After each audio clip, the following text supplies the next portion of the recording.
Welcome once again to the most amazing podcast this side of the Mississippi. But we are not just talking to these people here in Texas, the third coast, because we're talking to people on the West Coast. We're talking to people on the East Coast. We're talking to people way up in Nantucket, up there in the east, south, northeast, somewhere up there. I don't know what I'm talking about. It's a late night here on Friday, but there's no place we'd rather be than here at the Life and In Between podcast. We've got a special guest today because we talk about leadership. We talk about leading, but we're going to be talking about servant leadership today because we have a very phenomenal, outstanding guest. And she actually goes back, way back into time with our very own Deanna Gonzalez-Laboob. So I'm going to pass it to Deanna to introduce our special guest today, Miss Lisa Johnson. Woohoo! Thank you, Patrick. I am so happy and so honored to have Lisa Johnson Lett. This is my childhood friend that we go back so many years, and with love and happiness, I have her here today. So let me give you a little bit background story about Miss Lisa Johnson Lett. She is a military veteran who served the U.S. Army for a decade. Man, kudos for that. Thank you for serving our country. She also graduated. She's a graduate of the Metropolitan College of New York, attaining a Bachelor's of Professional Service in Human Resources and an Associate's of Arts in Speech and Communication from the Gayson State. All right, I can't talk today, from Alabama. So she's naturally recognized speaker who, nationally, like she's been all over the place. And I'm not kidding you. You type her in and you will pull up information on Lisa. She's been all over the place. She is a member of Toastmasters, of the Toastmasters Speakers Bureau. Highly recommend those that really want to get into speaking, join that. But Lisa comes from, she's done Toastmasters and she's even encouraged me to do it as well. Lisa is a champion for the HIV/AIDS community. She's dedicated her life as an HIV/AIDS advocate while living with HIV since 1995. Focused on the Black woman reproduction justice and trauma-informed HIV-specific care. Lisa is a product of selfless service as she aims to transcend lives for the HIV community. And I want to say thank you for everything that you do. Wow. Woohoo! Let's give a hand of applause to Miss Lisa. So we're going to just dive in, Lisa. When I created this podcast, one of the people that came into mind was you, because you're my hero. And I want you to share your story from the beginning to now. So I'm going to pass over the mic to you. Okay, thank you. Woo! Hello. Hi, Lisa. Before I begin, I want to identify 3 things. And before I start, I want to let everybody know there's a golden nugget that I want to begin with. If you see the background, it says know your status. And I want everybody to know their status. Whether you're HIV positive, whether you're HIV negative, everybody has a status. And one more thing, I may be HIV positive, but everybody is HIV possible. Mm-hmm. Mm. Thank you. So my 3 objectives today, I want to talk about the dash. And when I saw Life and Beyond, we have to talk about the dash. Mm. And then I want to take you on a journey from watching the powder to vision of hope. Watching the powder, the vision of hope. And then I want to talk to you about the magic number. Not the magic school bus, but the magic number. So my dash. I was born in 1973. Now it's 2025. I don't know how long the dash is going to remain, but that dash is my legacy that I want people to remember me by. My journey, watch the powder, the vision of hope. My journey began in 1973 when I was born. I have makeup on, so you really can't see. So I'll let you know. So I was born to parents who was not practicing healthy recovery. And because of that, I believe my childhood, my birthing, all played a part to where I'm at today. to experience the resilience. So when I was 14 months old, my mother was left in the house and my dad was in the streets doing whatever he wanted to do. And my mom, she was on heroin and she was on LSD and she started hallucinating. And I was crying because I was hungry. But in my mother's mind, she thought that I was the devil trying to harm her. So she got this kitchen knife and she stabbed me in my forehead. She stabbed me. You can't see it, but there's a mark right here on my eye. She stabbed me in my breast area and she also stabbed me in my uterus. And she put me underneath the bed. And then she proceeded to jump out of a 3-story window. Believe it or not, she survived. And I would not have survived. But there was, the police came, they put the tape around the crime scene, and they heard like something muzzled, and they heard sniffles. And that was me wrapped up in newspaper. My mother wrapped me up in newspaper and put me underneath the bed. And Diana might know this. It was in South Ozone Park. And I used to live on Tioga Drive. And when I come back to New York, I really want to find the archives. This happened in around 1974. I would like closure. I was in the New York Times. I was in the Daily News. And because of the result of this, my name was changed. So at that time, my name was Bahar Alicia Luzina Johnson, born to the parents of Barbara Johnson and Cecil Johnson, off of Tioga Drive. So I've always been trying to find those archives. I want to know about me. So I became ward of the court. My mother pleaded insanity. She went to Creedmoor Hospital. And in New York, she could not be around children at all. And because I was ward of the court, I stayed 3 months in the hospital. And my story in the beginning sounds like an AIDS story. Because in the 80s, you didn't hear anything about HIV. You heard AIDS, or you heard GRID, or you heard it's the gay man's disease. You never heard women in the forefront talking about AIDS because federal government says women don't get AIDS. But yet they were. Men and women. And at the same time, there was no cure, and there's still not a cure. And there was no medications at the time. So therefore, a lot of people got what you call opportunistic infections. Some people had cancer sores. Some people had, they went blind because of vision. And there's a whole lot of things. So when I said that it seems like I was an AIDS patient at the time, because if I didn't tell you I was 14 months old, I could have started out my story. I was in the hospital for 3 months. I didn't know if I was going to live or die. I couldn't see. They didn't know if I was going to go blind. They didn't know if I was going to be able to have children because of the stab wounds. And I was ward of the court at 3 months old. And some children were born with HIV. But again, in the 80s, it's called AIDS. So my story begins just like an AIDS patient. Wow. At the early childhood of 14 months old. But my grandmother was smart. So my maternal grandmother wanted me. But that was too close to home.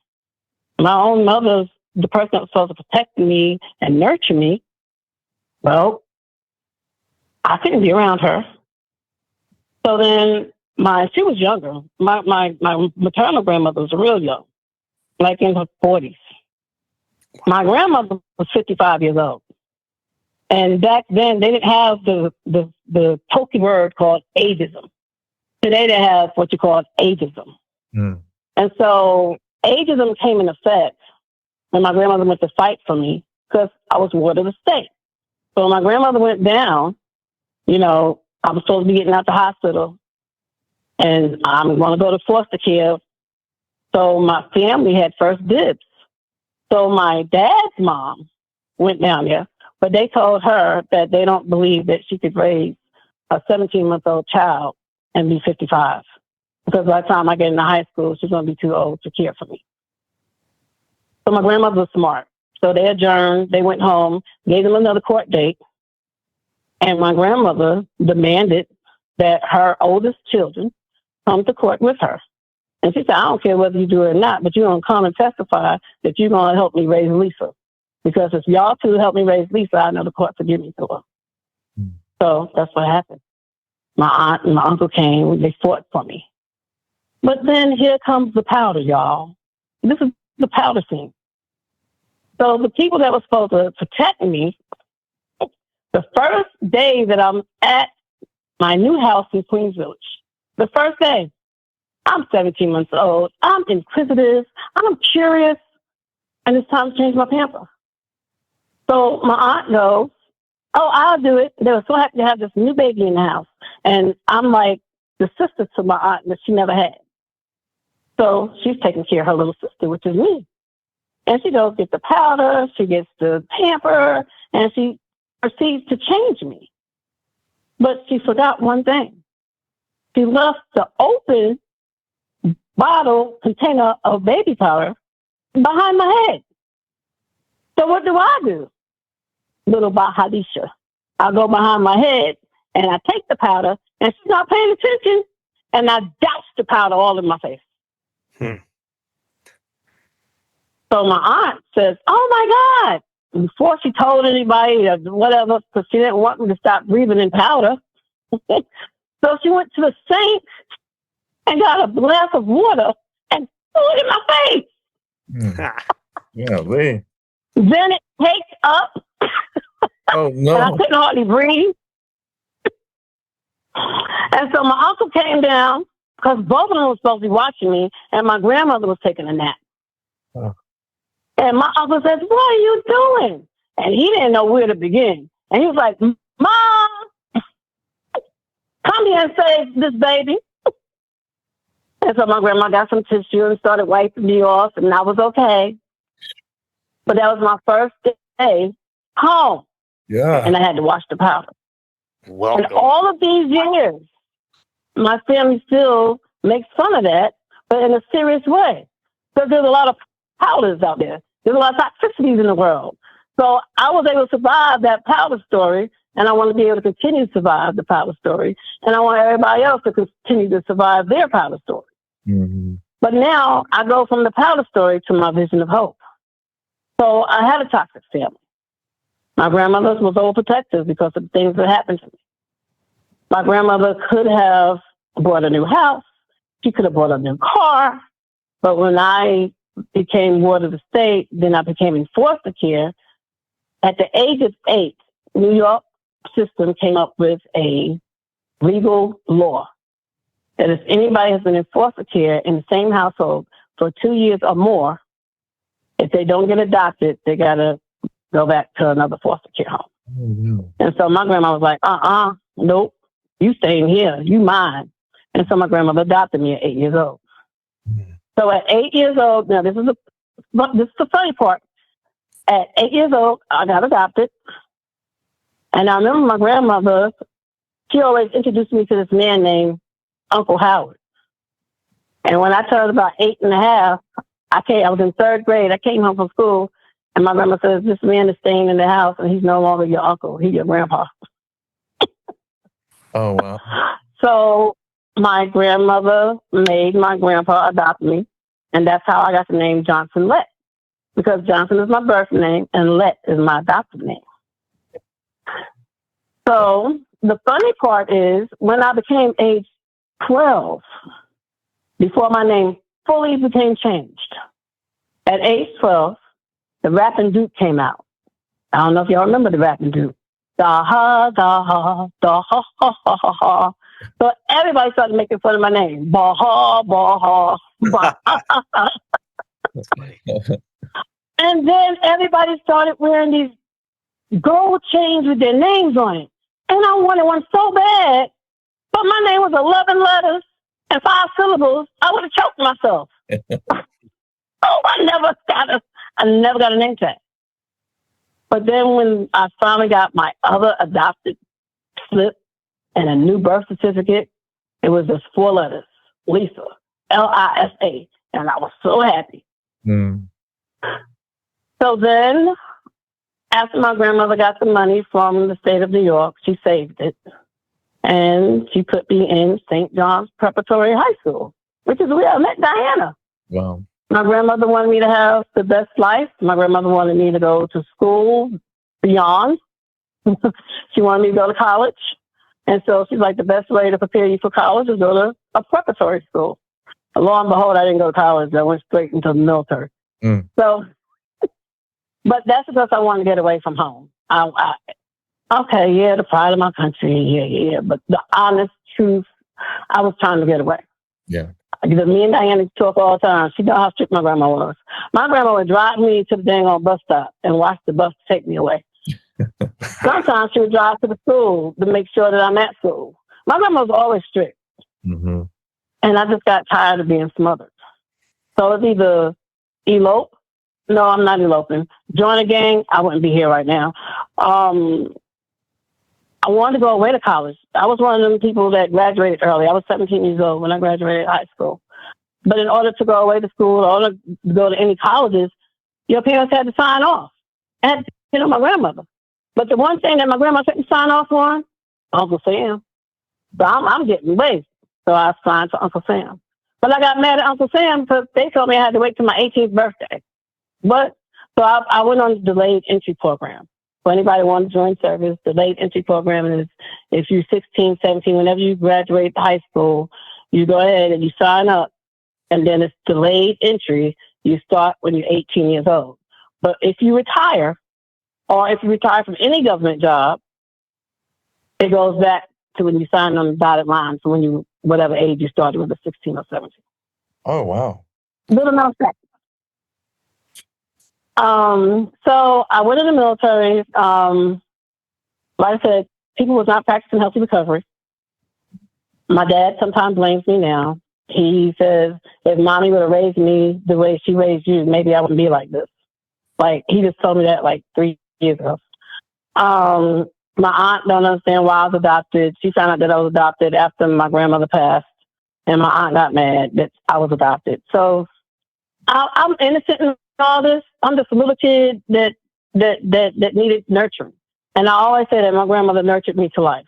Mm. She didn't like put her dreams on me, but she saw things and she knew different. And when she raised me, she had more wisdom than she had when she raised her others.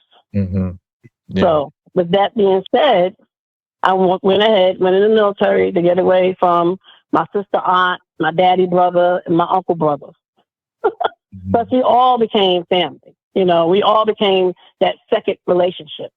And I remember going back when I was 3 years old, my grandma said, don't you never tell nobody that your mama's in Creedmoor. The kids gonna make fun of you. Then in New York, I don't know if you remember, Diana, in New York, a lot of children would grow up. There's about maybe 4 or 5 cases that I know of. They would grow up and they find out that they was adopted. They get mad and off the parent because they didn't tell them they was adopted. So when my grandma started reading up on these cases, I was about 5 years old. And she was like, I'm not your real mother. Mm. If you want to call me mom, you can still call me mom. Mm. Or you can call me grandma.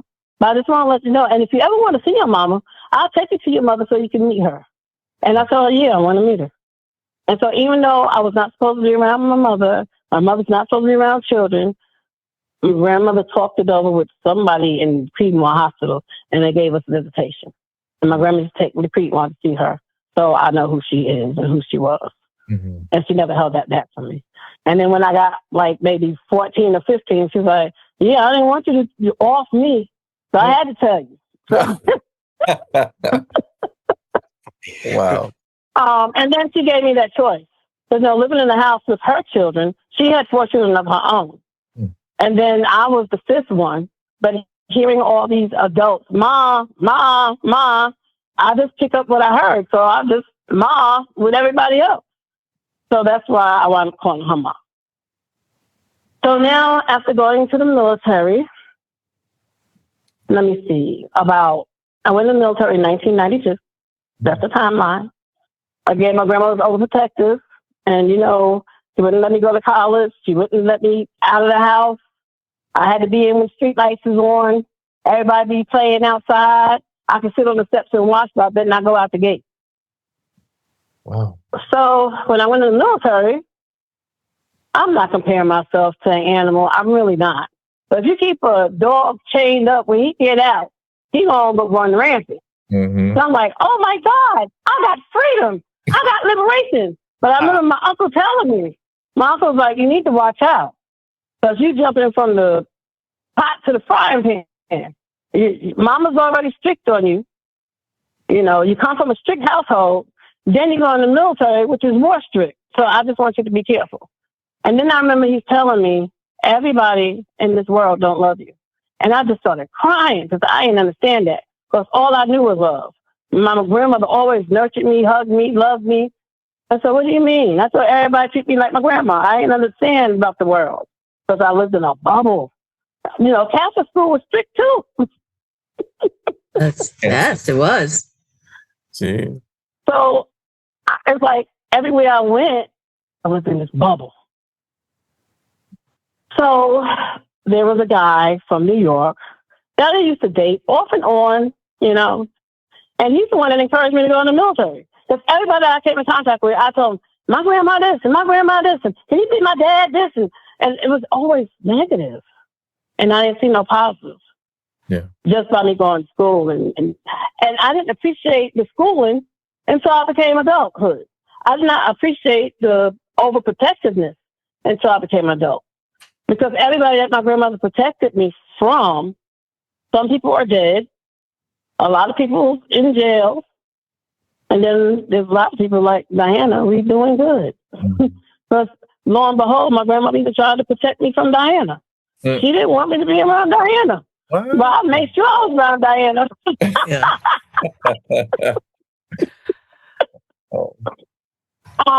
But anybody who she perceived that was a bad influence or had bad ideology or that she perceived as a bad person, she forbid me to hang around. They couldn't come to my house. I couldn't come to their house. Like, I wasn't supposed to talk to Diana in school. But she's not in school with me. Mm. So those are the main factors why I went in service. And so in all this time, I kept in contact with my so-called, I'm not going to say the love of my life, but we dated, snuck and date. I wasn't allowed to openly date. But I've been seeing this guy since I was 14 years old, off and on. And he went into Desert Storm. And he had a furlough, and he came back home. And I saw him again. And then he's like, you know, if you want to leave, you can leave the right way. Why don't you join the service like me? I was like, And then he started telling me things about the service, things that you do in the service. You even go to school in the service. I'm like, So I went into service not because of him, but I went into service because of the influence that he had and talked about the impact, the positive impact that the military had. And so I went in. I went to South Carolina. I went to Fort Jackson. Wow. Camp Victory. But yeah, and he was stationed, I want to say in Columbus, Georgia, and he would drive to see me on the weekends. He would tell them that he's my brother, so I could leave. Sneaky. So every weekend I was gone. I didn't have to do no duty. I didn't have to do no CQ duty, which is general quarters, watching the facility. I didn't have to do no cleanup. I got all of my duties on the weekends. So fast forward, my first duty station was Korea, Kandashan, Camp Casey. Anya senor, adiso, adisi. That means hello and how are you? And adiso means Mr. and adisi and ajama. Adisi is female and ajama is older female. So I learned a little bit. And asi means so. So I learned a little bit. And I met another young man. And I got pregnant while I was in Korea. I was scared. Oh my God. And so my grandmother, I don't know what she was thinking. I guess it cost $1 million to call Korea. So I got a telegram. Do you know how many weeks I had to wait for a telegram? I didn't even know telegraph existed. So I got a telegraph message asking me to get an abortion. Oh. Because I'm too young to have a baby, and she don't want me to come back to the States pregnant. What? Do you know how the black market is in Korea? I ain't gonna, and military don't believe in abortions, and I'm not going to no black market. I might not come back. Mm. So I kept my baby. And so I usually use this as a little joke, like when you go on jobs or go to different places, and they say, "Give us something creative," or "Give us a little known fact about you," or "Do 2 truths and a lie," right? But my daughter was conceived in Korea, but if she was born in Korea, she would be Korean. So picture me telling everybody I got a Korean baby. Wow. Wow. Is she a citizen of Korea because of that, or? No, I came back. I came back. They made us so anybody that is pregnant in Korea, it's hard for them to come back to the United States because we're not citizens of Korea. We don't even have that passport. Mm-hmm. Military don't have to have a passport. We just use our military ID card. Mm-hmm. But a child don't have anything. So if she was born in a Korean hospital, yes, she'd be a citizen of Korea, and I wouldn't be able to get her back to the United States. Wow, that's nuts. So within 6 months, you're not supposed to fly after 6 months. So within 6 months, I had to be flown back to the United States. And I was 6 months shy of getting my overseas ribbon because I had to be shipped back. And I was in preterm labor on an 18-hour plane flight going back. What? Yes. And when I came back, it was 2 days later when the horrific big overgrown storm of the century, when it snowed in April 1993. I remember that. And if I would have waited any longer, we wouldn't have been able to fly back. Yeah. So now I'm stuck in the barracks and I'm pregnant.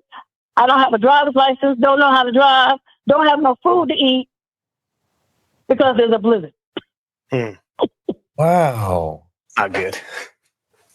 In the 90s, But people in the barracks. No internet. Well, there was, but not for us, I think. Something like that. And so everybody in barracks came around because at the time I was so upset at my commander because when I came in pregnant, I heard somebody breathing on my neck, kind of. And all I heard was, And I was standing online getting my supplies. I was getting another pregnancy uniform. I was getting my linen for the bed. I was getting all the stuff that I needed. And I said, "Who's that behind my ear?" I didn't even look. And then he looked at me and said, "Who do you think it is?" And I swing these stars. It was like a journal. Oh, shoot. Oh, wow. And then I saluted right away. And then he says, "How many months are you?" And he with disgust on his face. And he said, "You're the 4th one coming in from overseas pregnant." Oh, wow. I'm like, "What are y'all, incubator?" So, yeah, that wasn't a good start. Wow. And 2 years later, I ran into my friend from New York who encouraged me to go in the military. And we made out and we had a good time. And I remember it's crazy how this is full circle because we're in May. And this weekend coming up is Memorial Day. Mm-hmm. And that is the same time frame. I was supposed to go to New York, and I was supposed to spend 7 days in New York for Memorial Day weekend. And I missed my plane. And another plane wasn't going out till the next day. So my friend came, picked me up from the airport, and I went back to his sister's house. And then he brought me back to the airport to catch the plane. I went to New York, had fun, came back. And next thing I know, I have an assignment. I have orders for permissive TDY. 6 months to Honduras. I said, Honduras? Why are they sponsoring me to Honduras? So I went through everything.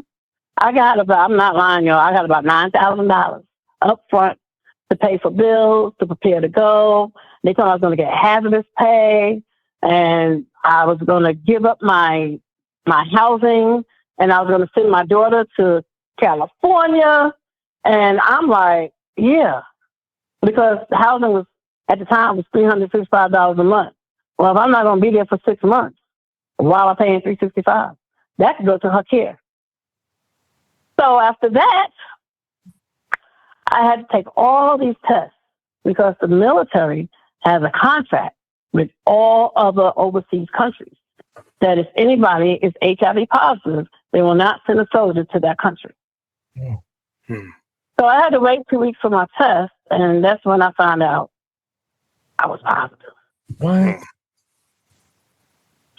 So I called the person who I thought, the last person that I was with, and the person told me, oh my God,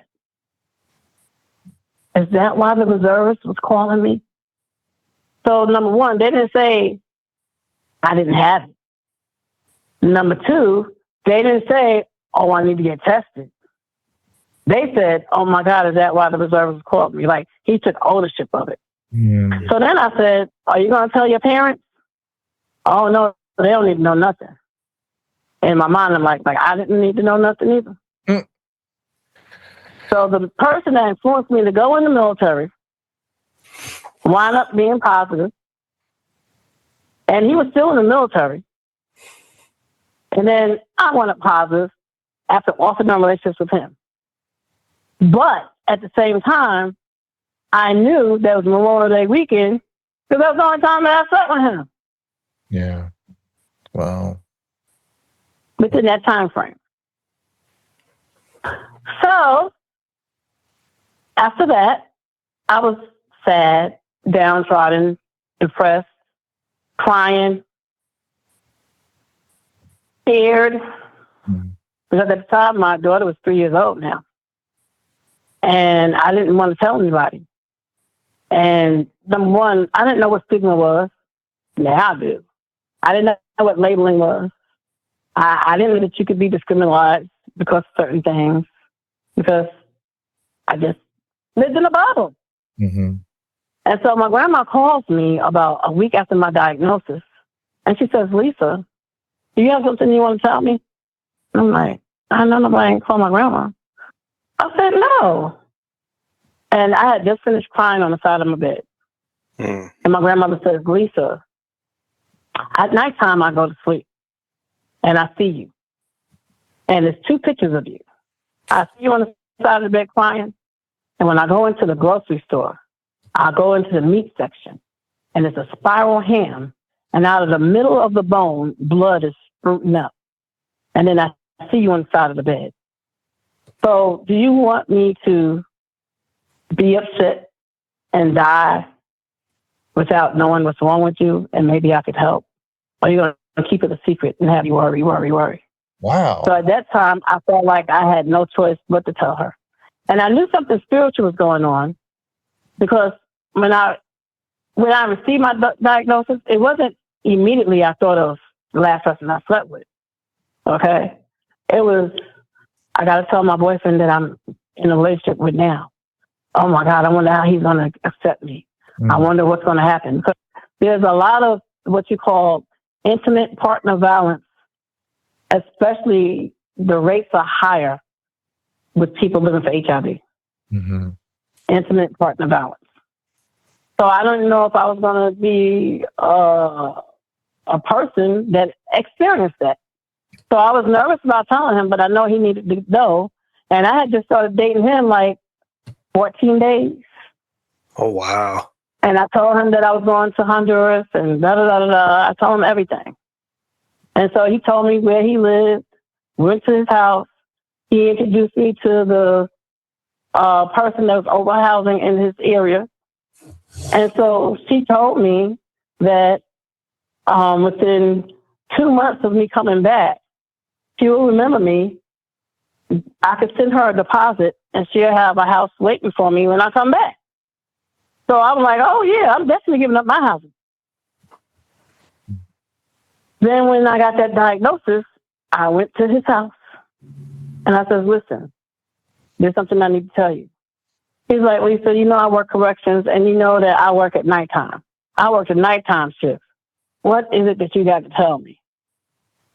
I said, you don't really need to hear this. I need you to sit down. And then he's like, no, I'm going to let you in, but I'm not sitting down. But hurry up and tell me what you got to tell me. Mm-hmm. Number one, I didn't like the way he was trying to disregard me and he didn't know what was going on. Yeah. Hurry up and tell me what it. So he told me, I said, I just found out I was HIV positive. This is fast as he said, what he said to me, I said it back to him. Mm-hmm. And he looked and he said, oh my God. And then a little tear drop came down his eyes. And he says, why? Why, Lisa? Why, Lisa? You're such a good person. Why, Lisa? And at the time, it wasn't funny. But as years pass, it becomes funny. But at the time, do y'all remember the big yellow book? The big yellow phone book with the white pages? Yeah. Mm-hmm. So when he said, why, Lisa, about 3 times, and said I was such a good person, he's like, oh, I gotta get checked. You got the yellow pages. You know how big that book is? He started flipping through the pages. And I'm like, you don't have to do that. Here you go. Because the doctor that had saw me, she gave me a card and said, listen, I'm going to give you 48 hours to tell your partner. And I'm sure he would rather hear it from you than from me. And I just wanted to know where I was going after I received my diagnosis. I said, I'm either going to church to find my pastor, or I'm going to my boyfriend's house to let him know. And so then she asked me, do I need anybody to watch my child for me? And I thought that was a setup question. Because I'm not incompetent. I'm not capable. I am capable of watching my own child. Mm-hmm. Like, if I'm going to live for anything, I got to live for her. And I felt like if she would have took her for a night or somebody would have got her for a night,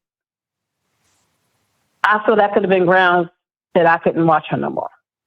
Or that I couldn't be around her no more. Mm-hmm. Or that they would take her from me. So I made sure that she was in my sight at all times. And I say her name. Her name is Major Cook. She is the best nurse practitioner ever. Mm-hmm. So the crazy thing is, the movers that came to my house, and there was the moving truck, and it's packing up stuff in boxes and getting me prepared to store my stuff for Honduras. What? And then I get a phone call. Hello, this is First Sergeant so-and-so and so. I said, okay. She said, are you by yourself? I said, I got my daughter with me and I got the movers. Tell the movers to halt. Tell the movers to put everything back in the house. And me and the commander is on our way. I said, we'll talk to you when we get to your house. So I told the movers to put everything back in the house. Then when the first sergeant came, and they said that Lisa's not under orders no more. And so just stock her stuff back up and we'll wait. And we have about an hour before we have to be at another place. They didn't tell me what the other place was. So the movers packed up, restocked my stuff, got in the truck, left. And then my commander and my first sergeant was almost like the police, put me in the back seat. I just didn't have handcuffs. And with my little girl. And then the stigma is so prevalent because we was on post, but we went about 4 or 5 miles way out into some woods. I'm like, where are these people taking me? And then way out in the woods, there's a little white house. And the little white house said preventive medicine. Preventive medicine. And that's when it's like, oh, they're going to tell me I'm HIV positive. It came to my mind. And then they had to circle around, almost make a U-turn and go to the house. And then they got out. Me and my daughter got out. And they knocked hard on the door. We're here. Major Cook opened the door. And she was like, this is where everything stops. We're here for Lisa and her daughter. But you and the commander have to be dismissed at this time. And they were trying to barge their way in to see what was what. And she says no. So she made them leave. And I came in with my daughter, and the first thing she said, does your daughter like to play with games and toys? I have an area right back here. And she was more concerned about my daughter at the time, making sure that she was okay. Now, that's being trauma-informed. Mm-hmm. Then she took me in an area with a glass where I see my daughter at play while she could talk to me at the same time because it was noise-proof. Wow. And so she asked me, do you know why you're here? And I said, I think I have an inkling, but I want to hear it from you. So she told me. And I was like, So, you know how maybe you go get tested and you're waiting on the results?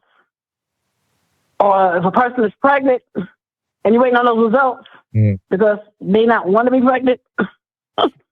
So that's what it's like waiting or getting that diagnosis. Like thinking about the inevitable, and the inevitable happens, your heart like drops to your stomach. It didn't drop to my foot because I had that inkling. So it just dropped to my stomach, but it still dropped. So, and after she talked to me and she gave me the card and she said, I'm not supposed to see any reserves unless they was on active duty on the weekend. But because of the situation and because of you, I will see him. And if he wants to get tested, I will give him a free test. And so I left and went straight to his house. And then he was like, I'm not being funny, Lisa. I need time to myself.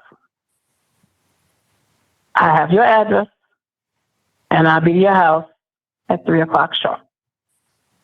I said, are you sure you're coming to my house? He said this lady's going to give me a free test. Yeah, I'll be at your house at 3 o'clock sharp. I said, okay. And I thought that I wasn't going to see him. But he was beep, beep, beep, beep, beep, beep. And so I came out, and he's like, you ready? I said, you want me to go with you? Yeah, I want you to go with me. So I went. And he had on his officer uniform, his correction officer uniform. And it's almost shaped like BDUs. And what I mean is because I'm talking about the pockets. You know, they got pockets everywhere. And I still had on my uniform. I have pockets everywhere. So we went together, and then she said, I want to know why you're here. And he says, I'm here because I want to support Lisa. And I also need information for myself. He says, that's the right answer. And I'm willing to see you. You put Lisa first. Because this is Lisa's business. And this is Lisa that we're here for. But because of Lisa, I'm able to see you. And because you put Lisa first, I'm definitely going to see you. And so it's like, she was like, there's a big, big world out there. And you have these broad shoulders. And there's going to be a lot of times Lisa going to need to lean on these shoulders.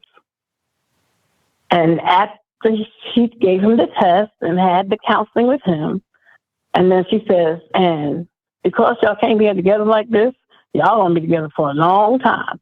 So she had a case of condoms, and she filled up all my BDU with condoms, and filled up all his pockets with condoms. And I said, and she was no more made to cook to me. I said, lady, I ain't even thinking about doing nothing like that right now. And she said, oh, don't worry, you will. And then what happened? 18, 19 months later, I'm pregnant again. So now I have a baby after my diagnosis. So I have one child before and one child after. And while the whole time I was in the military, I did not tell anybody my status, shame, guilt, you know. I experienced what you call HIV criminalization when I was in the military. Because when you become positive, you have to sign a sexual contract, HIV counseling. And in the contract, you sign and you initial that you will not have sex. You sign an initial that you will tell every partner that you are HIV positive. So if I sign saying I won't have sex and I'm telling all my partners, how did I become pregnant? So that was grounds for HIV criminalization. And because my daughter's father was in the military, that is government property. So I got charges for destruction of government property, and I got charges for endangering an unborn child because Wow. she might have HIV. Oh, wow. That's crazy. After she was born, I'm sorry. Oh no, that's crazy that they could do that. Yeah, Wow. it is, and it still goes on. It still goes on now. I know 3 national people that have been in the military and was kicked out because of HIV criminalization. So, but yeah, I went through trial, but they didn't know the character and the quality of witnesses that I had. Mm. So I got my children's godmother, who was very prevalent in the church. You know, a lot of times, single parents, people think that you don't know who the father is or whatever. They didn't know that I was going to bring the father of the unborn child to the witness stand. So I'm glad that people was there for me and fought in my favor. And what got the commander was when my baby father says, "Listen, I don't understand why we're here. Oh. It doesn't have to be HIV. I can go outside and get hit by a bus, and I could die from that. And whatever I decided to do, or whatever we decided to do, in the closed doors of our own privacy, it should be just that." Mm. And so the commander put his head down and started. I saw a little tear come out the commander's eyes. And then they told us that everything was adjourned and everything was dropped. Mm. But my rank was on the line. You know, if I got an offer 15, they would take my rank, and immediately I'll be escorted to jail and I would be out the military. And if I was in jail while I had my child, then they would take my child too. Wow. So, thank goodness that I had people and favor was on my side. But in the military, there's no support groups. HIV is a tainted word. Your records go with you wherever duty station you go to. You have to carry these records, and it's sealed with red tape. Okay? And you have to bring it with you to your next duty station. So if I was in the military for 10 years. So I only had to go through this twice, but I had 30 days. Now, what if I was embarrassed and scared and still in denial? But I had 30 days to inform my new commander that I need an HIV counseling test. And informing them that I need an HIV counseling, that's telling them I'm HIV positive. Otherwise, why would I need HIV counseling? Mm-hmm. And if you on your 31st day, that's grounds to kick you out. On top of that, even though I know I'm not being deployed, because I can't be deployed, I can't go overseas because I'm HIV positive. Yeah.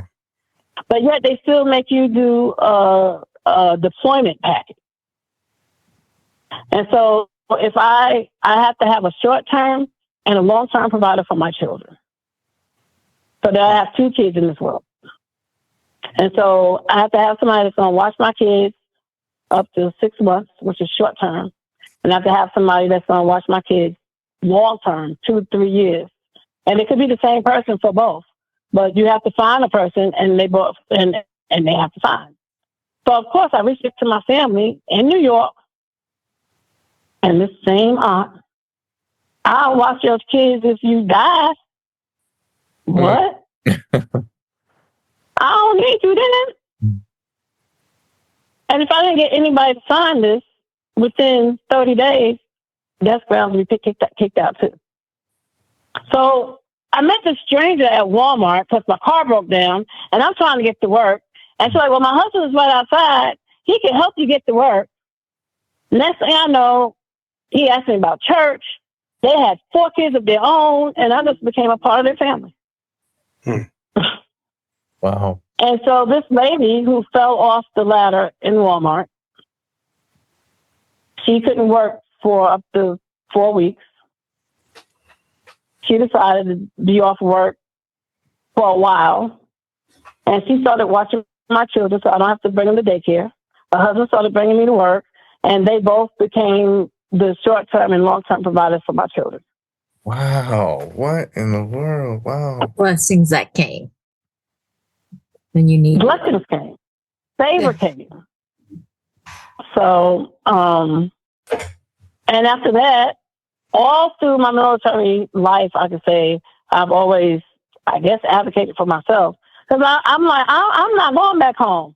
I tried to pass every PT test, whatever they tell me to do, I did, because I wasn't going back home. And then it was time for me to get out the military. Like, I didn't know this was going to come full circle. Because Afghanistan is really in the news now. Mm-hmm. And it's not funny. But at the time, I didn't know all this was going to go on. At the time, I had to make a decision. I could stay in or I could get out. Mm-hmm. And at the time, they were sending people to Afghanistan way back when. And I'm like, Afghanistan who?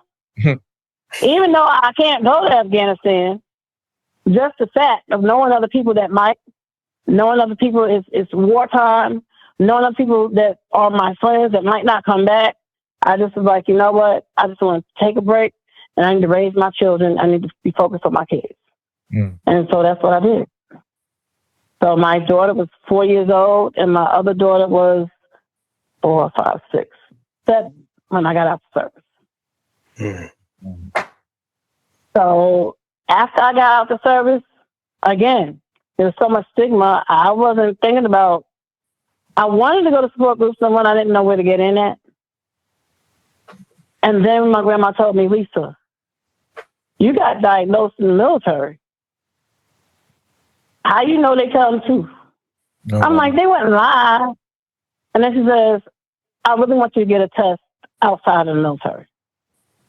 She's like, because at the time they called me a long-term non-progressor. There's these things called elite controllers and long-term non-progressor. An elite controller, I don't know how the nucleus works in your cells of your system, but it's almost like the key doesn't unlock the door to your brain to say, hey, you're HIV positive. So your body is working like normal. And there's these elite controllers out there that they remain undetectable. The virus doesn't replicate and they don't have to be on medicine. They're elite controllers.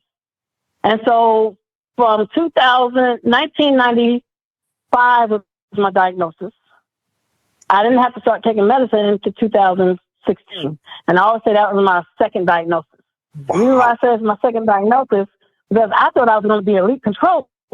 So I could be in denial about the viral load and the virus in my body because I'm not taking medicine to remind me of the virus every day. Mm-hmm. But guess what? HIV started progressing. So I was no longer in the mark to be that elite controller. And so doctors told me, listen, your CD4 count, which is your white T cells, is supposed to be between 500 and 1,000. The AIDS diagnosis is 200 and below. I was at 495. Oh, wow. So remember, I got diagnosed in 1995. Yeah. And I had 990 T cells. So think about it. From 1995 all the way to 2016, I'm at 495. Wow. Whew. So that's why I was a long-term non-progressive because whatever brand of the virus I have, thank goodness, it's not fast acting. It's not progressing at the rate as others. Mm-hmm.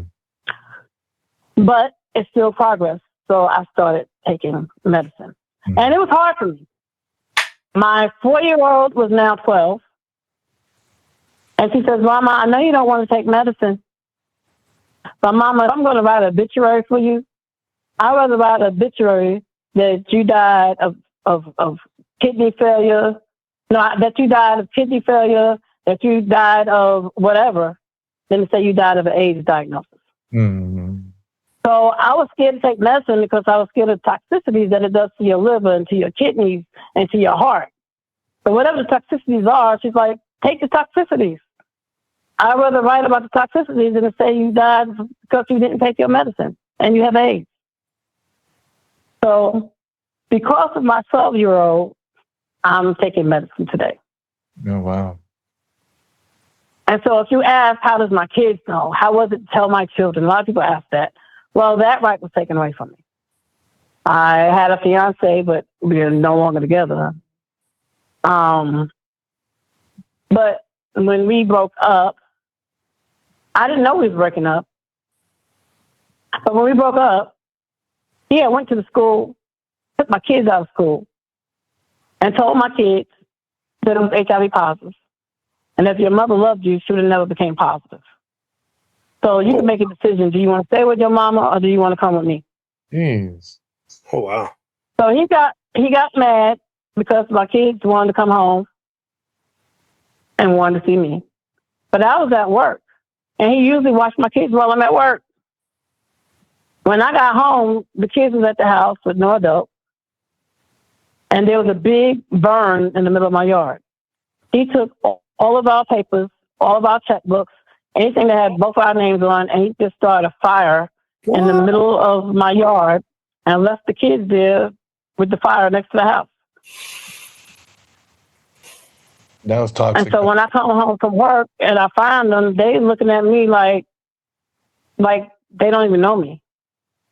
And so my 12-year-old looking crazy, my 15-year-old looking crazy, and I'm like, what's wrong? And then my 15-year-old said, you tell me what's wrong. And my 15-year-old sassed me. And then my 12-year-old said, is it true? I was like, well, what's true? Is it true that you HIV positive? Yeah, Kenneth told me. That was my ex-fiance. And my 15-year-old said, yeah, Kenneth told me. I said, before we go any further, I never said anything because your work is to study hard in school and get good grades, not to worry about mama and her health. That's for me to take care of, not for you. And then my 15-year-old says, I don't care what you got, just as long as I don't got it. And she left.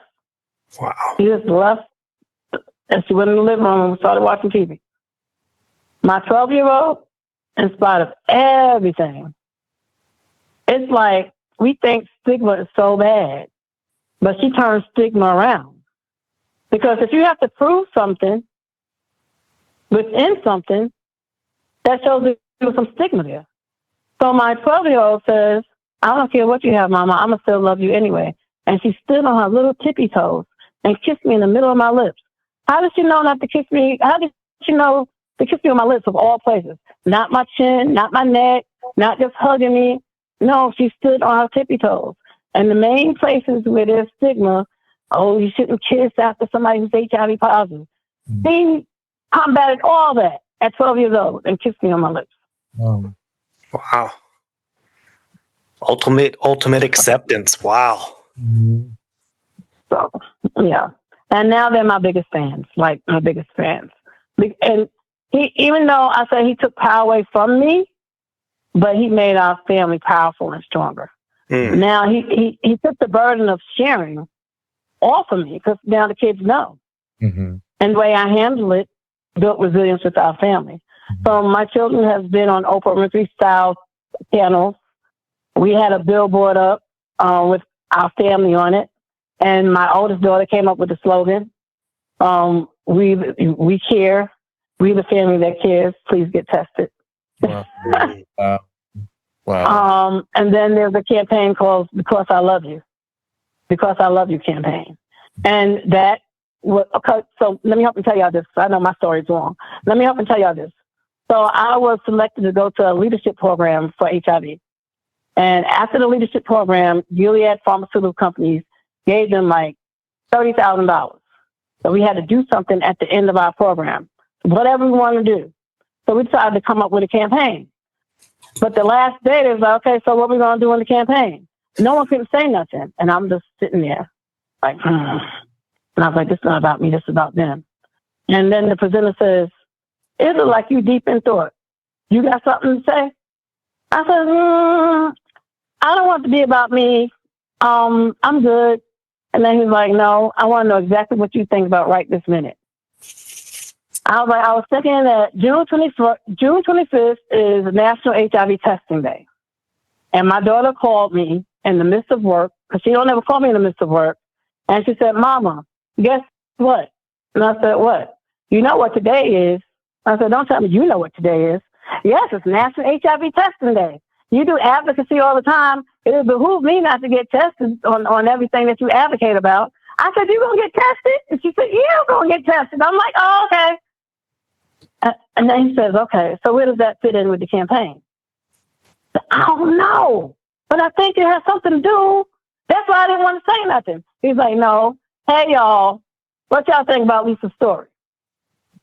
Why do you think Lisa's daughter called her? What was the purpose of Lisa's daughter calling her? And somebody said, it was a way of expressing I love you without saying I love you. Mm-hmm. And they said, y'all, that's our campaign, because I love you campaign. Mm-hmm. And so out of that story spearheaded the campaign, because I love you. Wow. That's beautiful. Gee. Wow, that's beautiful. That is so beautiful. I did not know that story, and I'm hearing it for the first time. And I'm. I thought you were going to say that Know Your Status came from that. No, this was, everybody talks about Know Your Status, but no. Mm-hmm. Wow. No, that is but awesome. Whenever I speak, I try and have it behind me, because that's advocacy without me saying anything. Yeah. My earrings is advocacy without me saying anything. I got the HIV earring on. Mm-hmm. Yeah. Beautiful. Wow. This was, I've always said it. Every time I hear your story, I get very emotional. And I always hear more stuff because you always share so much more. And for example, I didn't know about this campaign. I did want to go ahead and ask you, well, before I go ahead, because I have you all the time. I'm going to give Patrick or Jason the opportunity to ask you any questions up to this point. Do you guys have any questions before I start asking million and one? Get it all. So I just had a question about the whole HIV contract criminalization that happened. I could see that, but how does that exist with HIPAA and stuff? With that privacy, because I was a teacher for a while, and I would say things about some students and not knowing that I would get a whip cracked on me because HIPAA said you can't say this. I'm like, but so I guess military can supersede that. Military is different. So military have their own standards and protocols. That's why when you see statistical data, the military part is not there. The veterans part is not there. So it's always underrated. The percentages is always higher. Veterans is the highest users of HIV meds. And that's a concerning part too, because so much of this is hidden. Because pretty much, I would say mental health right now is the AIDS epidemic for this generation. Right. And that's right. It's all about break that stigma. But again, no, I'm okay. And then suicide, and then opioids, and then fentanyl. And so the fact that the military kind of caps this, that is crazy. That is crazy. And then, a little bit pertains to that. I can tell you, when the health department, I got tested at the health department. Okay. But remember, I was receiving care from the Birmingham VA. Health department is not the same thing, right? There's lack of communication when it comes to certain things. So with infectious disease is infectious disease, and they have a list of everybody who has HIV. Just like they have a list of people who have hepatitis. And it's concerning for public health. So when you go get tested from the health department, they should know, but they don't know that I go to the Birmingham VA. But then we have a roster of everybody who's HIV positive. But I guess they didn't look, they didn't communicate. I don't know. All I know is that the health department, Big Ben came to my house and says, Calhoun County Health Department, and anytime a health department van or car come to the house, something going on. And everybody on my block my kids see this van coming, health department. And they give me this letter outside in front of everybody, and they're telling me that I need to go to the health department. And I'm upset because I'm getting care managed at the VA in Birmingham. I just did this because of my grandma being overprotective again. So let me clarify.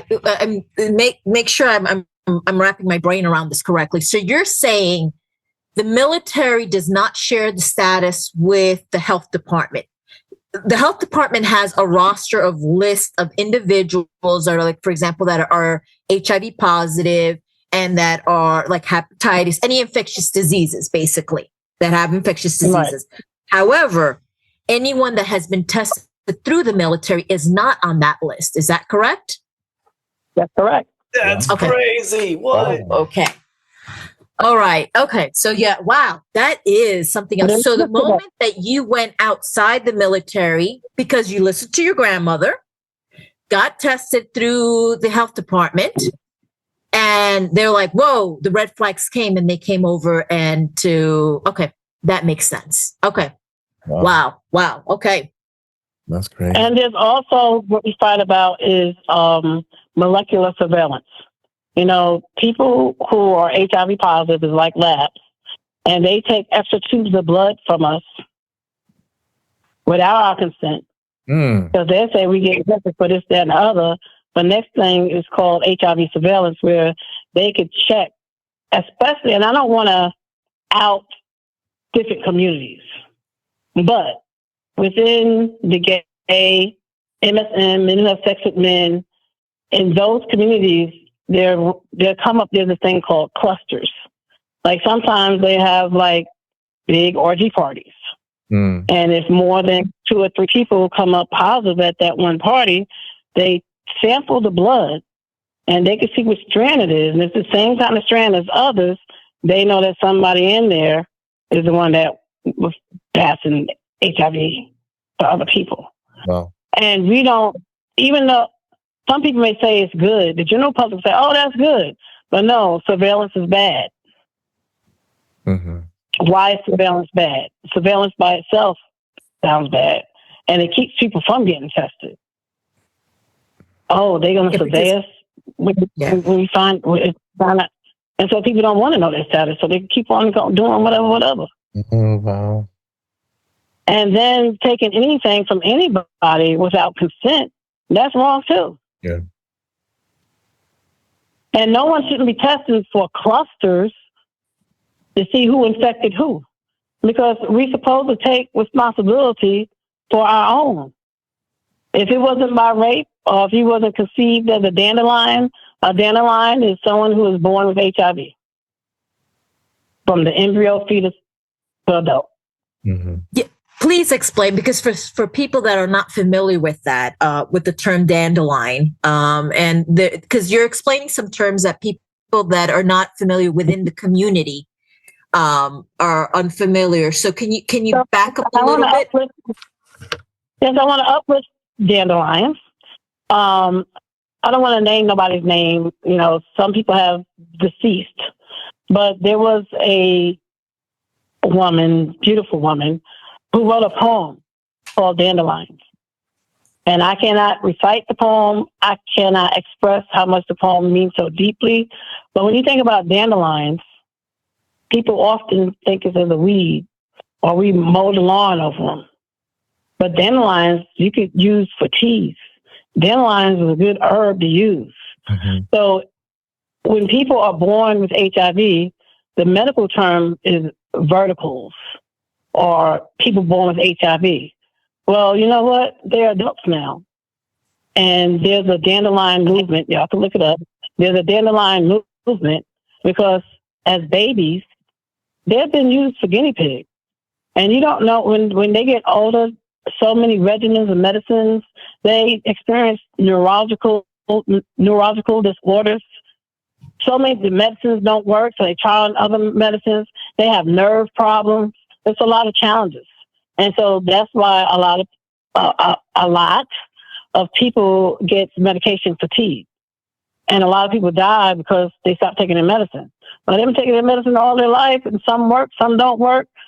Some have different side effects, and people just get tired. Mm-hmm. But dandelions live. People disregard dandelions. Don't disregard the babies that was born with HIV. Don't disregard. And there's this thing called HIV invisibility. They're invisible. where people may speak up for us or talk for us. But if you're not in the movement and you don't walk in our shoes, you can't talk to the movement without somebody from the movement with lived experience being at the table to guide, to inform, because we are subject matter experts.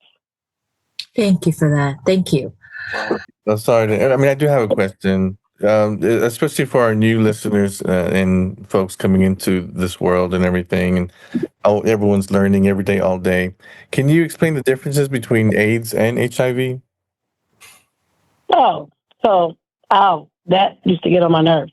Mm-hmm. So in the English language, we use and/or, right? Mm-hmm. And so when the government put HIV/AIDS or AIDS/HIV, that make it look like the and/or, but it's not.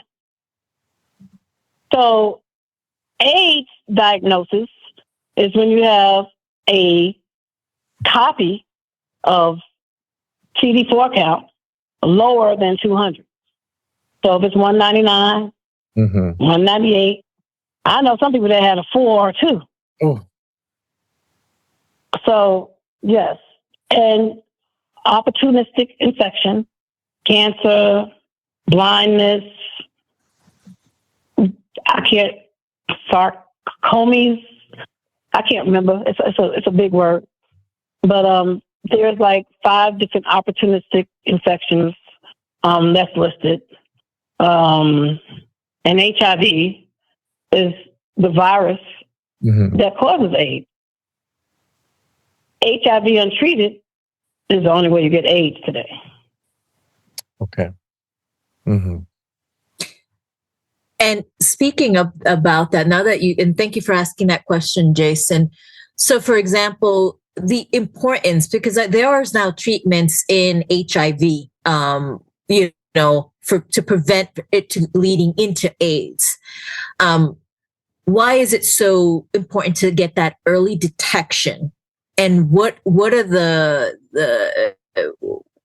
benefits? Because people still think like, because you are HIV, I can get it from you, because I know there's some medicines out there. I'm going to let you explain a little bit about that, if you know where I'm leading with this question.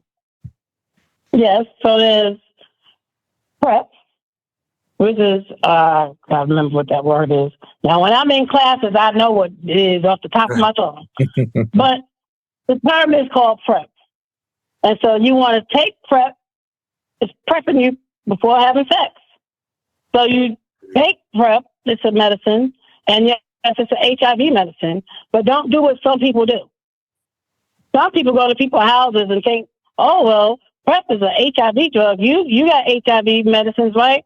And so they'll take somebody else's medicine with somebody else's name on it. But it's not used for PrEP.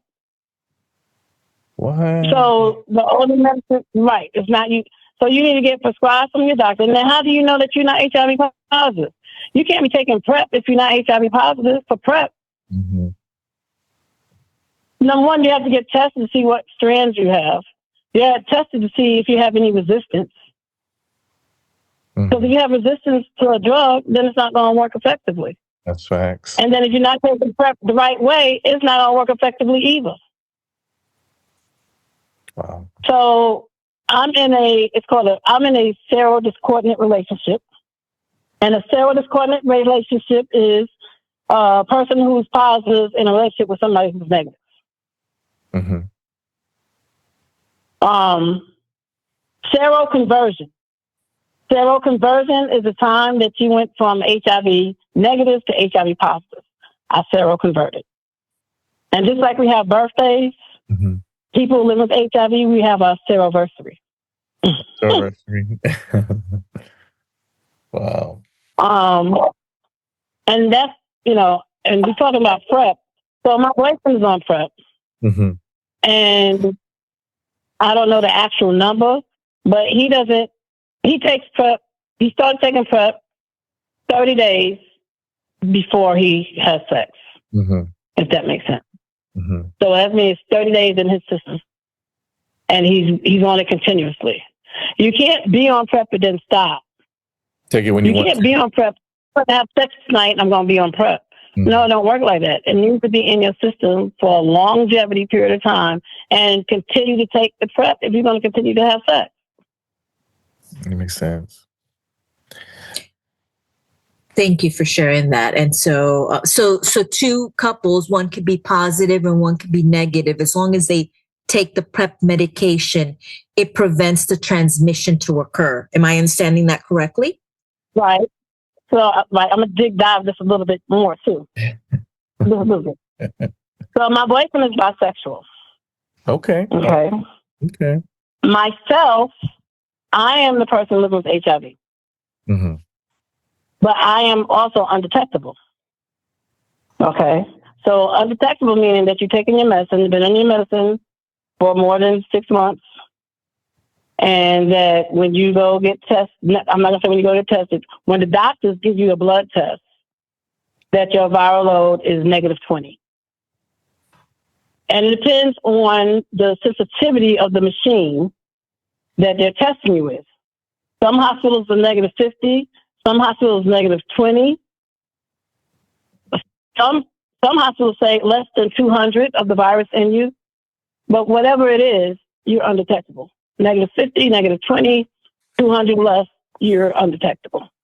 So if you're undetectable, that's why my daughter is not HIV positive. So I had her. Mm-hmm. I didn't have a C-section. I had naturally. What? But I was undetectable. And she remained not positive. She remained negative. How is that possible?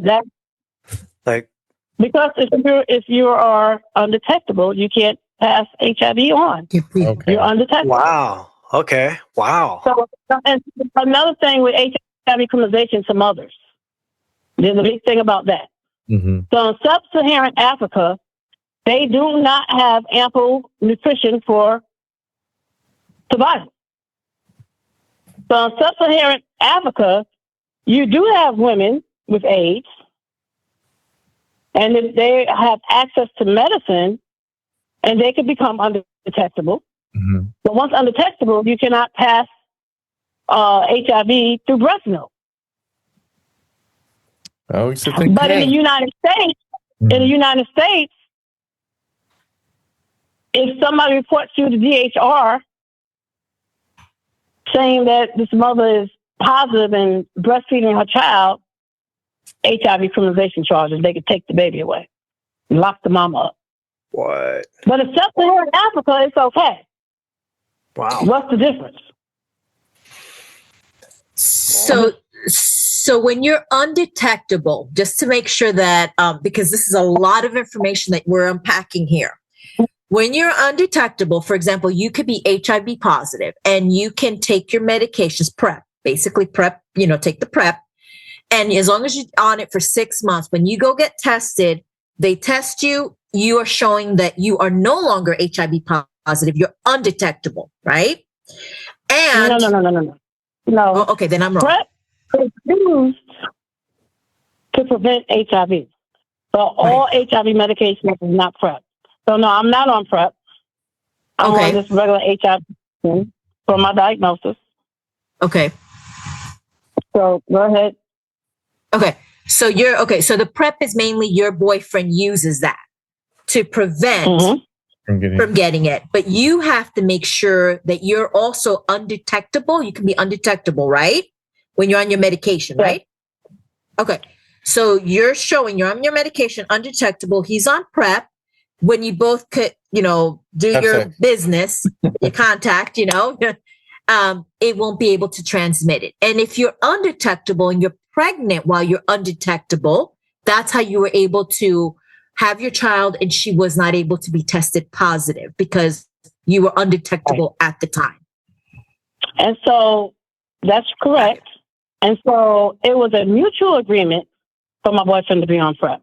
So me and my boyfriend was having sex without him being on PrEP. Oh. But remember, he was bisexual. So I wanted to make sure that he's safe and he doesn't bring a different strand home to me. Yeah. And Ms. Lisa, because that's. Go ahead.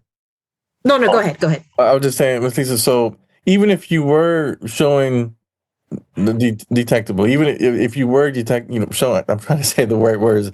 Even if the opposite of non-detectable, right? Undetectable. If you're detectable, but still, if your partner is taking PrEP, your partner would be okay, right? Because that's the whole purpose of taking PrEP. That's why we decided for him to do that. Yes. Okay. Oh, good. Yeah. And there's also for HIV positive and HIV negative people. There's a thing called DoxyPrep. DocuPrep. And yes, Oh. it's a little green pill. It's doxycycline. Doxycycline. If you have an infection, people use doxycycline, right? Well, You heard of doxycycline? I have never heard of that. No. Okay, well, look up doxycycline. It's for infections. Yeah. Okay. But you could take doxycycline. It's called DoxyPrep, which means it prevents. You take the pill. Now you don't have to take DoxyPrep every time. Within 7 days of you having sex and 7 days after, take the DoxyPrep, and it prevents syphilis, it prevents gonorrhea, and it prevents chlamydia. Man. Oh, man. Okay. Wow. I did not know that. Okay. I'll be right back. Wow. I mean, I had no idea. There's some dangerous stuff out there, and they've all increased over time. And wow, it's a effect out there. That's crazy. Not that I'm like all for it. I'm just saying, there's other people out there that have high sex drives, and everyone's built different, And for those that are out there, listening, I mean, they're being educated today, No, this is so good, and So we were discussing this in a few episodes before, but some of us came up in like very Christian households where not Christian households like the church where stuff like this isn't discussed, or Catholic where it's like no. But it's like knowledge is power, but knowledge is safety. Knowledge is how do you're talking love to somebody because I love you, get tested. Yeah. We've got Pride is coming up, I think, in a week or two. Yeah. There are discussions that have not happened. And this is the crazy part so I used to give discussions about this. I used to be an STD speaking coordinator for middle schools. Wow, Patrick. And a lot of people used to push back, like, these kids are so young. It's like, these kids probably know more than you do. Yep. And they wanted to start pushing these. This was a city-funded Department of Health program to educate. This was in El Paso, so minority Mexican kiddos. But they actually wanted to start pushing this to the elementary level because so many kids were already, getting introduced to this kind of stuff so early on. And so it's kind of like, this is so good because you're shining a light on this. And I'm saying I'm learning so much because I grew up in that whole era of Magic Johnson has AIDS. Yeah. And then it was like, he's still alive. He's still here. He's still alive. Wait a minute.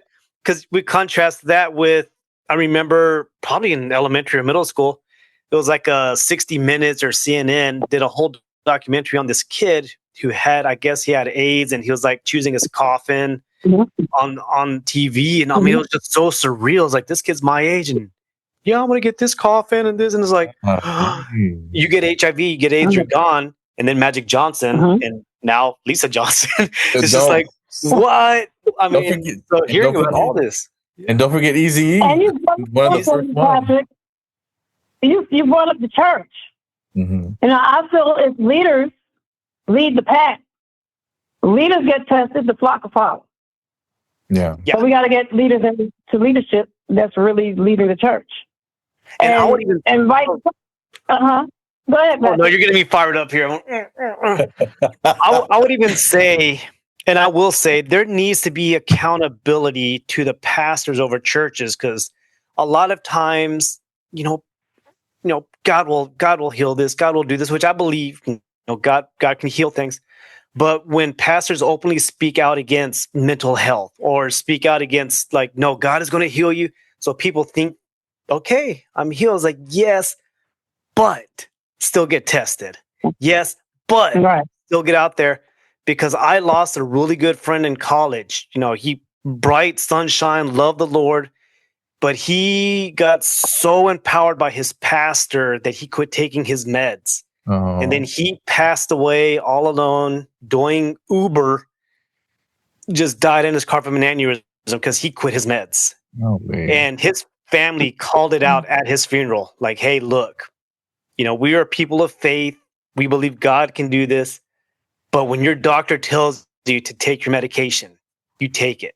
And so putting that light on there, that people out there listening, there's a stigma, get tested, step into the light, own it, run with it, and help others do the same, because Joe, I love you out there, but yeah, that sucked. And so that's our vision of hope, right? We just led each other to the vision of hope. Mm. But, and right quick, about the church, not bashing the church, I grew up in the church. Matter of fact, I got so many religions. I grew up Baptist. My real mother was a Jehovah's Witness. And then my grandmother got money and sent me to a Lutheran school and then sent me to a Catholic school. But Awesome. by the time I went in the military, I was like, you know what? Just give me non-denominations. Give it all. Take it all. Take it. I Wonderful. military, just about, I want to say, I got out in 2002. 2009, I started going to a church that's really diagonal from my house, like right now.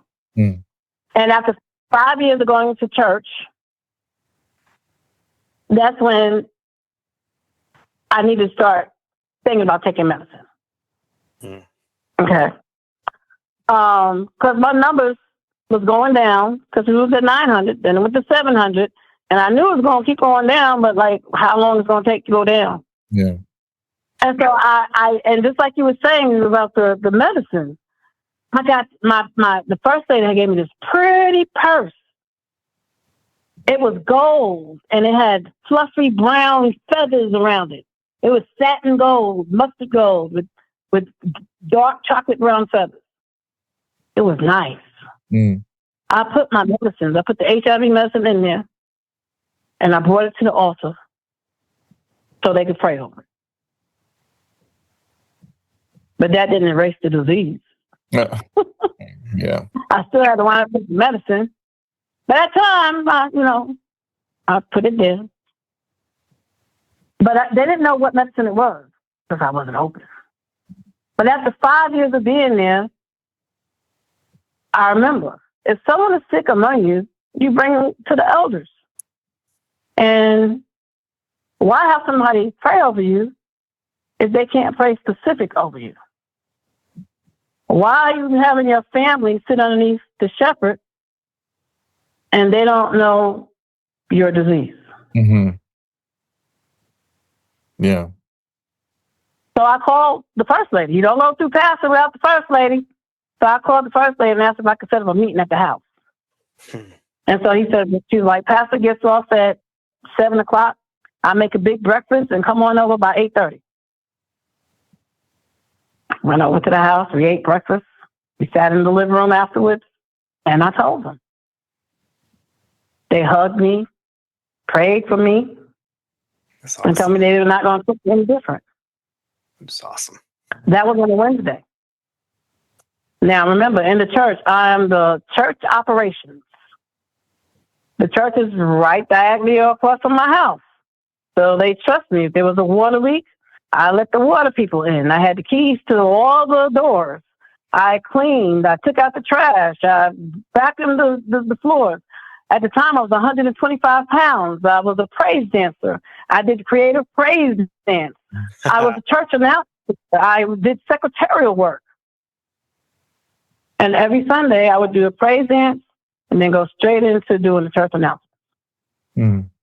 But this Sunday, when I got to the doors of the church, a deacon met me and whispered in my ear, from now on, when you go do the church announcements, speak from the mic that has the green tape on it. What's that mean? Wow. Oh. How long ago was And this? after that- Like, what year was this happening? That was 2015. 2015. What? Yep. That's painful. That's painful. What in the world? You read the article, didn't you? Diana? I No, sent you an article about the church. You sent me like a whole bunch. I haven't even gone through like a lot. So I haven't gone through all of them. So she sent me all her That was articles and everything. That happened I'm this gonna read. Sunday? Is that what you said? I didn't hear. I'm sorry? I didn't hear that, Miss Lisa. What did you say just a second ago? I said what I just spoke about was in that blog. Oh. But 2015, I mean, that's nuts. What in the world? How? Yeah. So what did you do afterwards? Did you continue going there after? I mean, No. okay. What do they do? Imagine if they tell you to speak through the mic that has the green tape. Yeah. What do they do when COVID happened? I mean, They probably thought I was the crazy lady because, well, I would leave my house and go opposite direction of the church because I didn't want nobody to see me. Why? I didn't want nobody to see me. Now it's like, oh, whatever.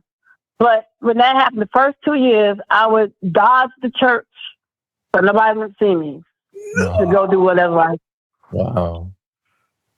Wow. So that's stigma and shame, right? Right. that's I mean, what I originally thought when the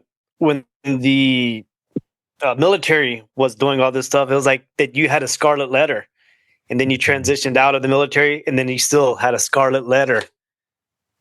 I mean, that sucks. I'm so sorry, Miss Lisa. That's just That's the strength that build over time. I mean, that leads to my next question. I mean, like, to the audience out there that doesn't know anything about speaking and what is Toastmasters and what inspired and motivated you to speak. Where did this inner strength come from? And I know where it came from, but now, I don't know if I know this story or not, but I think that, I always could speak, right, Diana?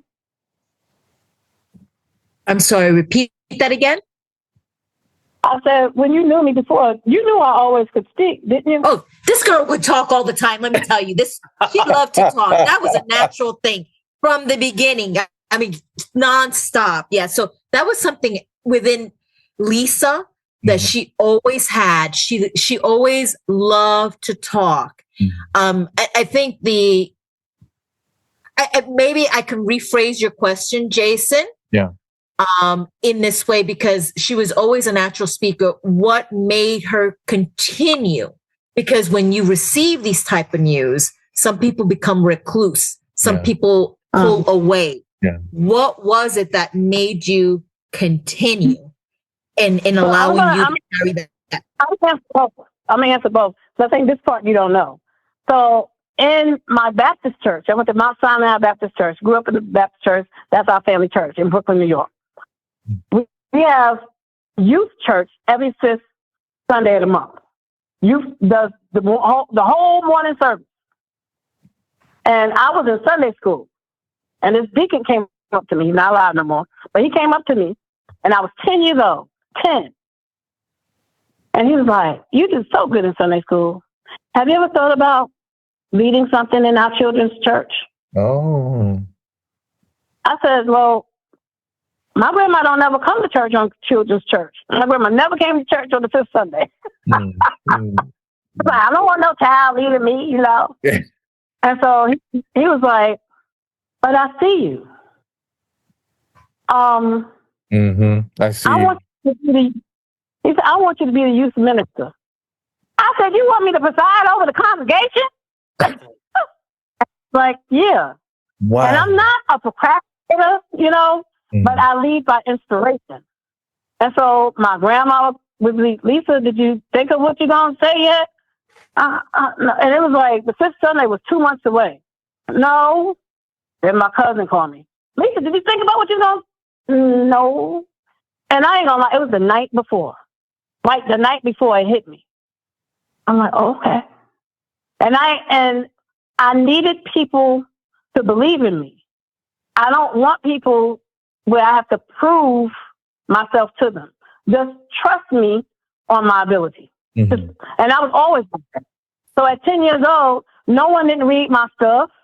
At 10 years old, no one didn't know what my title was because that's my stuff. Mm-hmm. Even to the adults, that's still my stuff. That's your thing. So I went there, not saying without no practice. I practice on my own. I look in the mirror, like I know all this. Everything just came natural to me. Yeah. English was my favorite class in school. So I went up there and guess what my title was, y'all? I'm from New York. What do you think my title was? President. What? Too soon.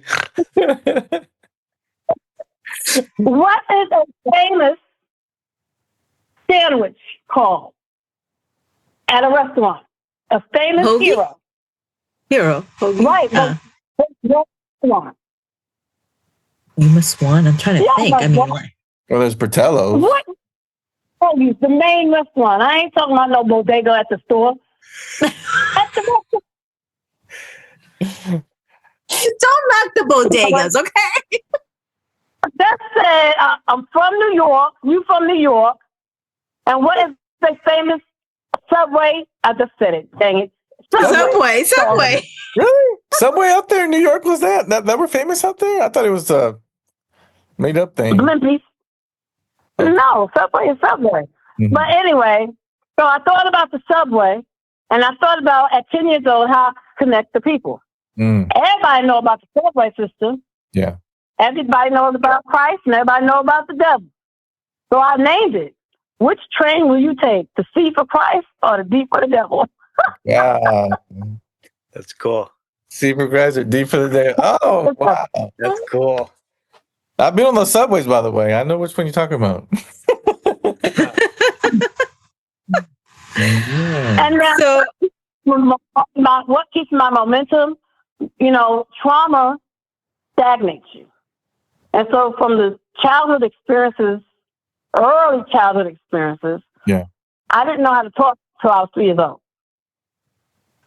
I used to get my vowels mixed up. I used to get my consonants mixed up. I didn't know how to lay my tongue. I didn't know your teeth were so important when you talk. You got your tongue, your teeth, all of that plays a very important part on how you speak. Mm-hmm. I didn't know the difference between an M and a B. I used to say, instead of saying get this monkey, I used to say get this bunky out my bed. I ain't like monkeys at the time. Mm-hmm. Bunky. I call it the bunky.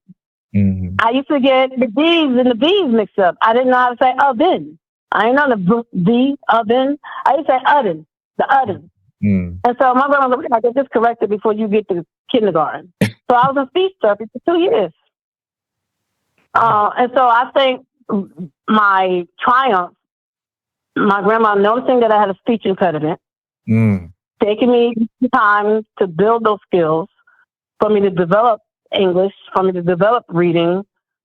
I feel that's what brought me full speed to where I'm at today. Wow. Also, remember, I was scared of my mother. Because I was scared of my mother, I was scared of people, believe it or not. But our famous Teddy Roosevelt, Teddy, he said the best way to face fear is to face fear itself. I'm scared of people, so I got to show up in people's face. So, yeah. And then became an advocate for HIV. Wow. And I never thought I was going to be speaking everywhere. But hello. Wow. I don't know if that answered your question or not.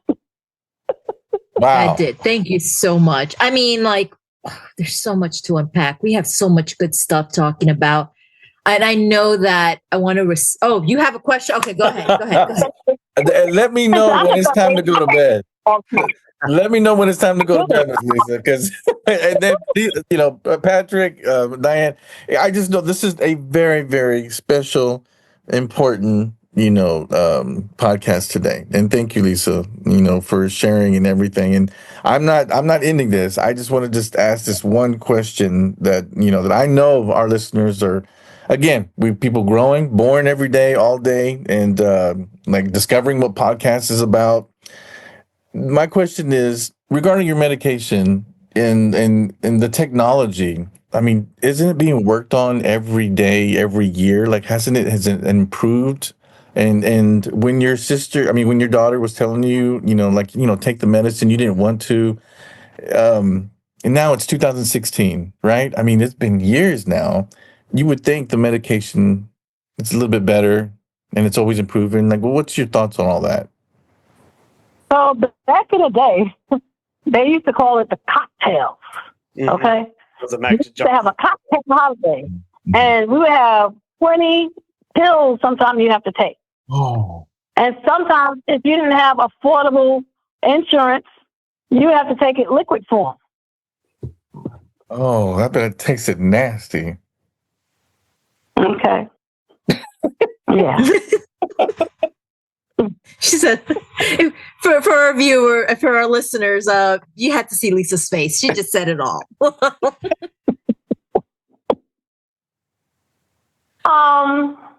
And a lot of people used to say back in the day that HIV is a death sentence. And for the people out there listening, HIV is still a death sentence. It may not be a physical death, but I got stigmatized in the church. I haven't been to church since 2014, 15. That hurts. Is that not a spiritual death? I cannot connect. I don't feel connection. I'm sorry. Then you have mental health challenges. Like, I can't be in denial about HIV. And I could tell these stories. I could talk to people. But at the end of the day, it's still my narrative. Yeah. And I could go home and left with nothing, just to think about all the bad things. But I choose not to. But you never know when something comes on you. Many people stop taking medicine because it becomes overwhelming and too much medicine. And you don't never know when that person is facing a mental health challenge. You don't never know when that person stops taking their medicine. Sometimes it's too late. But that person died because they were the best advocate. But the best advocate for everybody else. That's that servant leader, right? And then you get left behind. Ouch. Then you got the emotional toll that it takes. So emotional death, spiritual death, mental health death. So yeah, we down to the one pill a day. Yeah, we don't take cocktails no more. We take the one pill a day. So even sometimes one pill a day, you really have to know the drugs. You have to know your regimen. You have to know your resistance, what your resistance to. You need to know drug interaction. Like, it's so important. The significance of honesty with your healthcare providers, relationships, the significance of honesty. You have a relationship with your medicine and people don't even realize that's a relationship. Yeah. Yeah. Very true. So you say there's the one pill a day, but there's 3 medications in that one pill. So if you miss one pill, you miss 3 medications. That one pill sometimes doesn't work for everybody. Maybe some people need to be on the 3 different medicines a day or the 4 different medicines a day. Because at least you didn't skip one. If you skip one, you got another. You got more time to take another one. Mm-hmm. Oh, I'm so sorry, Ms. Lisa. Wow. That's what I love about the podcast, because it does bring us together. It brings more awareness to everybody and to the rest of the world. A lot of people think it's never going to happen to them, but hey, life happens, Right. and all of a sudden they're alone. But, things like this, what we do here. Yeah. Bringing people together, growing the community. Yeah. Exactly. And I got one more question to throw. Sure, go ahead. Yeah. Go ahead, Pat. Sorry, you can just give this a little 1 or 2 sentence zinger. You said right now that servant leaders always advocate for everyone except themselves. And I've seen that happen. And people that just give and give and give and do and do and do, and then they forget about themselves. How could we, as people who are their friends, their spouses, their brothers, sisters, how could we help that person advocate for themselves more?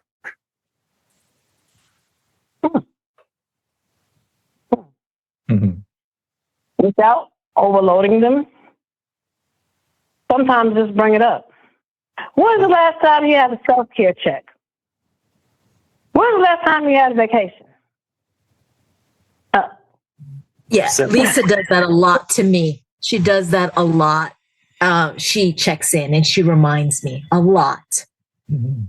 And that's that's a true friend when they're looking out for you. Diana, when's the last time? And I'm not, and this is something that comes out as she advocates, reminds me to take care of me. And it comes natural, like, you know. And in the HIV world, we call it more than an ally. You know, what could be more than an ally? Now, I need an accomplice. I need to know that you're down with me, no matter what. We going down together. Yeah. Well, that is good. That is good. I like We that. need a accomplice. And before we go, listen. So you remember I used the term subject matter expert. It's me. Remember, I told you all through, I want to leave you with golden nuggets, right? Golden nuggets. And so the last golden nugget was talking about the magic number. And I said I wasn't talking about the magic school bus, right? So everybody has a magic number. Everybody. You know, everybody has a coming out story, whatever their coming out story is. Mm-hmm. And that number is the age that you came out with, whatever it is you want to tell the world. But for me, my magic number was 21. At 21, what is people doing? People are going to clubs. Mm-hmm. People could drink for the first time. People dibble and dabble and do things like, oh, I'm 21. Oh, I'm free. I could leave my house. I could leave my parents' house now. Or I don't need a curfew because I'm 21. Like, so much freedom and liberation comes with 21. But at 21, I don't ever want to forget. Because a lot of people stray away from trauma. I don't want to stray away from the trauma. Because if I stray away from the trauma, at 51, I'm 51, a 51-year-old now, if I stray away from my trauma, what can I tell that 21-year-old? Nothing. But if I remember my trauma, and I start out in the audience, or I tell Diana this all the time, I start out depending on my audience. And I don't have to worry about my audience. Because I'll be like, how many of you are 21? Some people raise their hand. How many people know someone who's 21 years old? More people raise their hand. How many people who are not 21 but have been 21? I should have everybody's hands raised. Mm-hmm. And 21 is my magic number. Because at 21 years old, and going to the club and having my first drink, I'm hospitalized. I didn't tell you about that.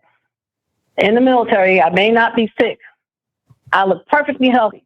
But anybody that has an HIV positive confirmatory test, there's a difference. You cannot be legally positive unless you have a confirmatory test. So you go out to all these health centers and go to these health sites or go to some park and they're giving free HIV testing. They're not doctors. There's no such thing as an AIDS test. It's HIV test. There's no such thing to test for AIDS. It's HIV test. When you get your HIV test and the results come back as a positive, they send you to the doctor because you have to actually get a blood test and check, and the doctor has to give you that conforming diagnosis. So I just want to say that. And I want to talk about subject matter expertise. And we call it subject matter experts because no one knows our body like us. Mm-hmm. The doctors can't tell us what's going on in our bodies. We're the ones taking the HIV medicine. How can they tell us what's going on in our bodies? And I say it like this. Diane, I'm going to put you to the test. If you can, somebody might know it by heart. How many hours is in a year? It's 8,760. Can somebody look it up? How many hours in a year? How many hours in a year? It's that song, 845,600 minutes. Wait, that's minutes. Never mind. Thought I had it. 8,000. I thought it was 748. It is 8,760. 8,000. 760. Huh. 760. Okay. Mm-hmm. So think about there's 8,760 hours in a year. Mm-hmm. So 10,000 hours of any subject that you study, you become expert. 25,000 hours in any topic that you study of the same topic that you became an expert in, you become a master expert at 25,000 hours. So 25,000. So we know it takes more than a year to get to that 25,000, right? But it may take a year and maybe 3 months to get to the 10,000 mark as expert. So a person who's newly diagnosed within 2 years, they're already an expert. Okay. A person that is diagnosed for more than 2 years, like me, you times the 8,760 times 31, because I think I got diagnosed in 95, or maybe that's 30. I think that's 30 years. Times that by 30, how much subject matter expertise do I have? So people need to know their value. People need to know their worth. Just because you have HIV, that doesn't define who you are. We pay rent or we pay mortgage. We shouldn't let HIV take up rent free in our head. So in spite of stigma, we want to reduce. And we don't have to accept stigma. Because stigma is what people put on us. So we are our own power. Facts. We are sellers. We are the power source. And because of the medicines we take, because of the classes we take, because of the community of lived experience, that's what makes us subject matter experts. We don't have to have a PhD. We have an SME. Yeah. That's me. Love that. What a great way to go full circle and wrap this up. Lisa Johnson Lett, thank you so much for being a part of this podcast. It is truly an honor to have you on here and to have you a part of my life. Thank you. Thank you, Ms. Lee. And if anybody want to get in contact with me, my email is Lisa, Lisa, dot Johnson Lett without the hyphen. So Lisa dot JOHNSONLETT at gmail.com. Thank you. And that's if they want to get in contact with you for like any speaking engagements, to get your subject matter expert information, they can reach out to you, right? Yes, of course. Perfect. Thank you. Thank you. Well, thank you so much. I want to thank everyone for being a part of this podcast. And it's been such an honor and pleasure. If you have not subscribed, please go ahead and subscribe. I didn't mean to go over. No, it was needed. It was needed. Gosh, and we didn't go over. We didn't go over. It's okay. Yeah, we're good. I got to go get ready for bed because I know my little one's going to wake up at like 5 or 6. Well, Ms. Lisa, thank you so much. That was awesome. Thank you. All right. You have me whenever you want me. There you go, Diana. There you go, Diana. All right, Patrick. See y'all later. Y'all have a good night. Thank you, Lisa. Good night. Thank you, Diana. Thanks. Bye-bye. That was awesome. Bye, everybody. Bye.